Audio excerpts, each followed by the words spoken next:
Mafia බොස්සස්ලා 100ක් meeting එකක් ගන්නවා. එයාලා මේකට එන ලක්ෂරි කාස් කැලේක හංගනවා. මේව දකින්න ඇමරිකාවේ FBI එකටත් පුළුවන් වෙනවා. එයාලා මීට කලින් දැනගෙන හිටියේ නැති දෙයක් දැනගන්න. මං හිතන්නේ FBI එකත් මාෆියා කියලා දෙයක් හරියටම තියෙනවා කියලා දැනගත්තේ මේකෙන් පස්සේ.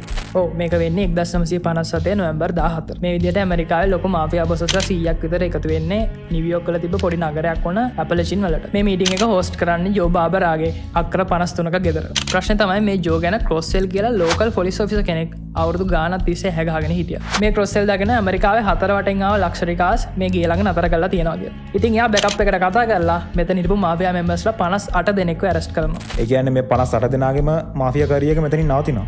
නෑ එහෙමනම් වෙන්නේ නෑ. මේ එක්කෙනෙක්ටවත් විරුද්ධව එක සාක්ෂියක්වත් හොයාගන්න බැරි වෙනවා. ඒකින්ද මේ හැම එක්කෙනාම රිලීස් කරන්න සිද්ධ වෙනවා. මෙතනින් පස්සේ තමයි ප්‍රසිද්ධ FBI ඒජන්ට් කෙනෙක් වුණ එඩ්ගර් හූවර්ගේ යටතේ තිබ්බ FBI එකෙන් ඕගනයිස් ක්‍රයිම් ඩිවිෂන් කියලා වෙනම එකක් ඕපන් කරන්න වෙන්නේ. මේ ඇමරිකන් මාෆියා එක පටන් ගන්න හේතු වුණ කතාව ටිකක් වෙනස් එකක් නේද? ඔව් ඇමරිකන් මාෆියා එකේ ලොකම රෙවොලූෂන් එක වෙන්නේ 1920 ගණන් වලදී ඇමරිකාවේ ගාවර්න්මන්ට් එකෙන් ඇල්කොහොල් දහනම් කරනවත් එක්ක. හැබැයි මිනිස්සුන්ට කොහොම හරි බොන්න ඕනේ. මේක හොඳ ඇඩ්වාන්ටේජ් එකක් කරගන්න ඇල් කාපෝන් පළවෙනි කැරක්ටර් එක විදිහට අපේ කතාවට එකතු වෙනවා. එයා චිකාගෝ ඇතුළේ විතර රක් මද්ද්‍රව්‍ය ජාවාරම් වලින් මිලියන ගාණක් වටින එම්පයර් එකක් හදනවා. ප්‍රශ්නේ උනේ කැපෝන්ට ඕන උනේ සල්ලි විතරක් නෙමෙයි. එයාට ඕන උනේ පවර් එක. මෙයාගේ ඕඩර්ස් වලට අනුව 1929 දී සෙන්ට් වැලන්ටයින්ස් ඩේ මැසේජ් එක සිද්ධ වෙනවා. පොලිස් නිලධාරීන් විදිහට ඇඳගත්ත මෙයාගේ අය මෙයාගේ විරුද්ධවාදීන් 7 දෙනෙක්ව පෝලිං ගස්සලා වෙඩි තියලා මරලා දානවා. මං අහලා තියෙනවා මේ වයලන්ස් ඇතුළේ ටිකක් මොලේ කල්පනා කරලා ගේම් එක ප්ලේ කරපු එක්කෙනෙක් ගැන.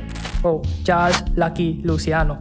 මෙයා තමා ක්‍රිමිනල් වර්ල්ඩ් එකේ හිටපු ලොකුම මාස්ටර්මයින්ඩ් එක. එයා තේරුම් ගන්නවා මේ පරණ බොසස් ළඟ තියෙන දීවාදිකම් හින්දා මාෆියා බිස්නස් එකට ලොකු ඩැමේජ් එකක් වෙනවා කියලා. මෙයා මෙතනදී දරුණු තීරණයක් ගන්නවා. ලුසියානෝ එයාගේ මෙන්ට ඇතුළු තවත් මාෆියා ලීඩර්ස්ලා දෙන්නෙක්ව එලිමිනේට් කරනවා. මෙතනින් පස්සේ තමයි ලුසියානෝගේ මැදිහත් වීමෙන් ද කමිෂන් එක හදන්නේ. ලුසියානෝගේ නායකත්වයෙන් මෙයාලා මද්ද්‍රව්‍ය වලින් ඔබ්බට ගියපු පොලිසියට දේශපාලඥයන්ට කප්පම් ගෙවන ඒ වගේම බිස්නස් වලට රිංගන පිරිසක් බවට පත් වුණා. එතකොට ඇමරිකාවේ මේ වෙනකොට මාෆියා ෆැමිලිස් කීයක් විතර තිබ්බද?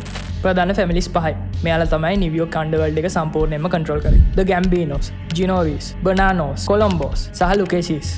මේ ගැම්බිනෝ ෆැමිලි එකේ බොස් නේද බිලියන් ඩොලර් එම්පයර් එකක් හදන්නේ. ඔව් කාලෝ ගැම්බිනෝ කියන්නේ ස්පොට් ලයිට් එකට එච්චර කැමති වුණ කෙනෙක් නෙමෙයි. මෙයා නිතරම එයාගේ ඔළුව පාත් කරගෙන එයාගේ වැඩ ටික කරගෙන ගියා. අන්තිමේදී නීති විරෝධී අපරාධ වලින් බිලියන ගානක එම්පයර් එකක් හැදුවත් මෙයා කිසිම දවසක හිරයට ගිහිල්ලා නැහැ. කොහොම හරි මෙයාගේ මරණයෙන් පස්සේ 1980 ගණන් වල ජෝන් ගෝටි කැපේ පෙන්න පටන් ගන්නවා. මෙයා ගොඩක් ෂෝ ඔෆ් කරපු කෙනෙක්. මේ වගේ අයගේ වැඩ හින්දා තමයි මාෆියා වලට විරුද්ධව ගෙන රීකෝ ඇක්ට් එක වගේ ඒවා ගේන්න පටන් ගන්නේ. මෙතනින් පස්සේ මේ මාෆියාක සම්පූර්ණයෙන්ම නැවතුණා.